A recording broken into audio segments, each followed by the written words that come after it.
Hola, buenas noches.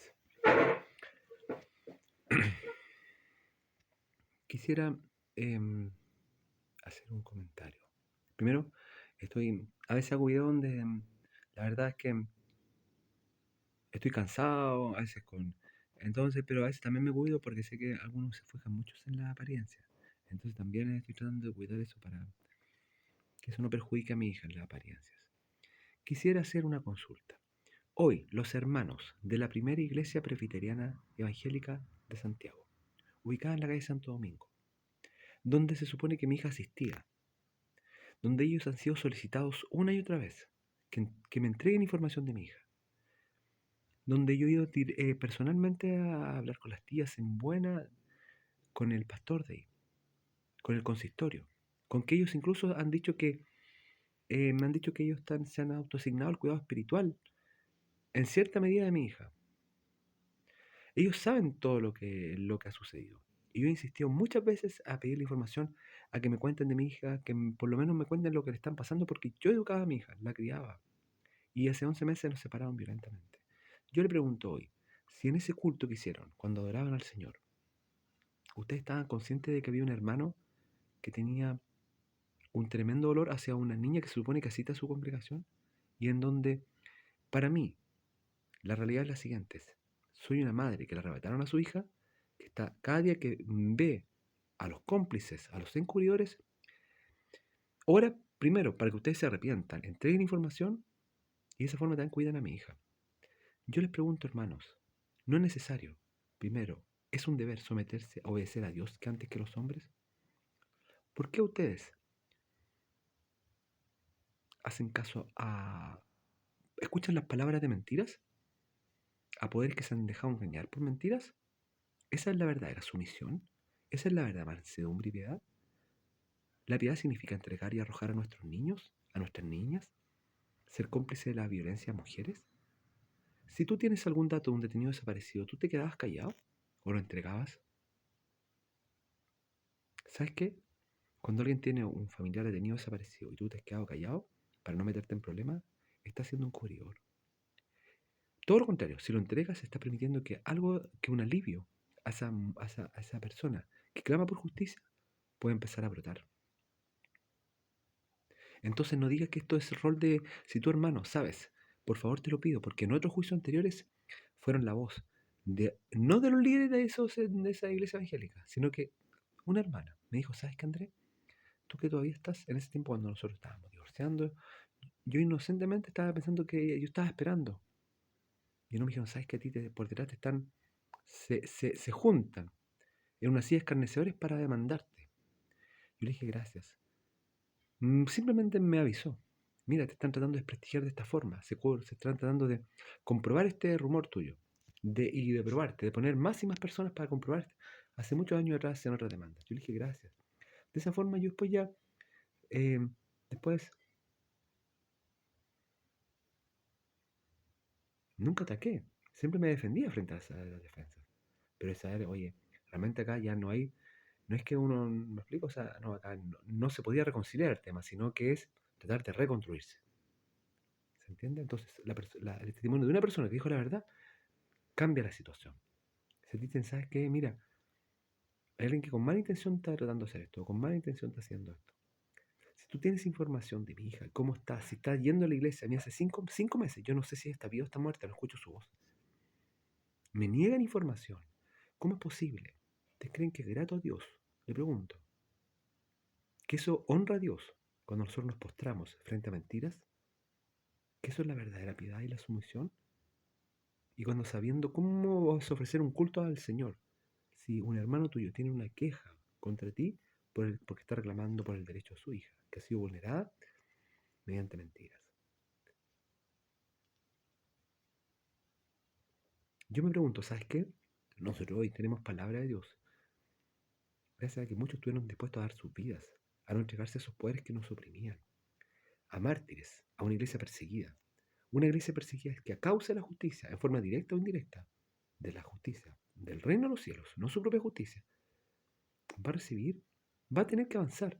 Y al avanzar va a tener que ir y y decirle, ¿sabes qué? Tú estás actuando, estás abusando en esto otro. El reino de los cielos no solamente es el culto de adoración, por eso ustedes lo saben, pero es que con mi hija lo están, de hecho imagínate, mi hija sabe todo, está consciente de todo, entonces cuando, de hecho me ha dicho a mí, mira, el pastor de esa iglesia me mete esta idea en la cabeza, me lo ha dicho, entonces imagínate, cuando tú tratas de decirle una cosa, cuando tú estás predicando ahí, mi hija, imagínate cómo está su conciencia, que cómo transa en su mente en ese momento, sabes que esta persona me dice esto, pero yo sé que la verdad es otra, y por dentro tiene un dolor que ha sido escrito en los peritajes que le han hecho. La realidad es la siguiente, cada día una mamá que no ha llegado a ver a su hija hoy, su dolor aumenta.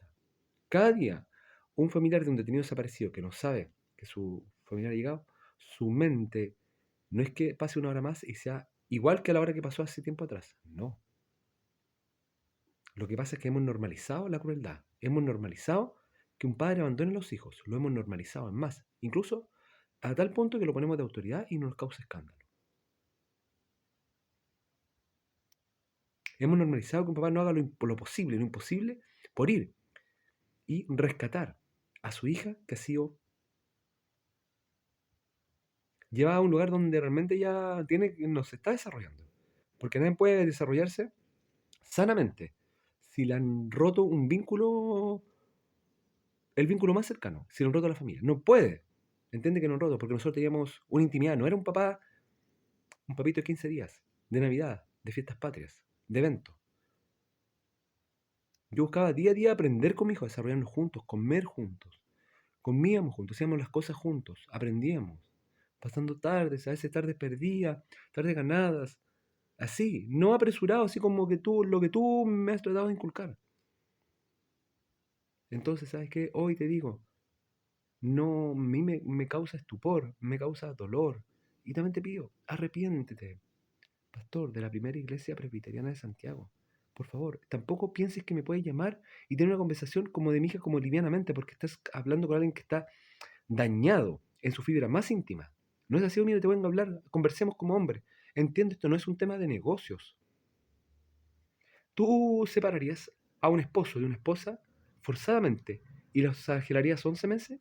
¿Tú crees que el celo de un hombre verdadero, por proteger a su familia, a sus seres queridos, el verdadero, no el enfermizo, podría hablarte como si habla así como cotidianamente? Tú frente a una persona que la destruiste, que fueron cómplices, tienes que hablar ponerte en la posición, igual que el juez, ponerse en la posición, no de juez, sino en la posición que les corresponde. Vengo a reconocer la verdad, a decir la verdad y a facilitar que la niña no a reparar, a disminuir que el daño siga extendiéndose más. Yo voy a actuar con humildad, por supuesto, porque yo sé, ¿cachai? Yo soy el papá, yo sé que realmente Dios me perdona todos los días. Y así en un momento uno tiene que entregar perdón, pero no en base a extender la mentira.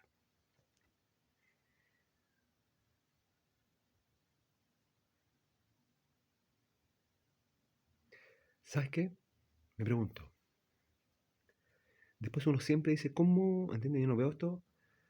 Tú piensas que estoy probando, cuando yo hablo a mi hija también lo veo, lo hago a un altar, a traerlo hacia otras realidades. Entonces digo, ¿cómo después uno se reconstruye? ¿Cómo después uno restablece las confianzas? ¿Con quién uno va a generar vínculos? Porque después los lazos llegan a tal punto cuando la evidencia es que se desgastan. Y después incluso uno dice, pero ¿qué moral tiene esa persona? ¿Qué moral? Si sabiendo reiteradamente, siendo solicitada, no se reportaba. Yo me pregunto, ¿por qué? ¿Entiendes? Yo no soy un anárquico. ¿Me entiendes? Es primero cuando la autoridad está, cuando alguien está haciendo que seamos dirigidos y tomas por autoridad la mentira, estás muy mal. Estás dañando a una niña, la has dejado marcada. Es más, de ahí mismo me han dicho distintas otras palabras, como, no, el que tiene virus, ese se tiene que alejar para no que contamine el resto. Ese tipo de comentarios. Nosotros no se han adjudicado autocuidado espiritual de mi hija. No, un año antes me decían, sabes que tú ya cumpliste, ya, mira, deseducado la piedra, ahora dígate a los negocios. Ya cumpliste, ya la formaste, ahora han venido así. Después han venido para acá, han sido cómplices de golpes. Entonces, He solicitado información, en buenos términos. He ido a hablar con las tías, me apartan. ¿Por qué es así? ¿Cómo tú sabiendo que si tu hijo hoy no llega a casa, tú estarías quieto? ¿Estarías tranquilo? Para mí esa realidad es mi realidad. Mi hija hoy no llega a casa y yo sé que tú sabes.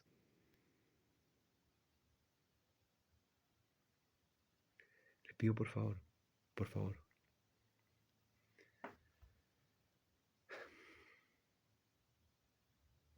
Y cuando tú les haces un daño a una persona, no solamente estás dañando mucho, también estás dañando a otras personas que también, ¿sabes qué? Esperan que tú actúes con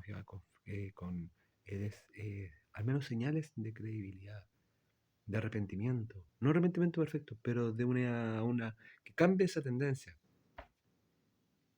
Porque si no es perpetuar, es inmortalizar la mentira y postrarse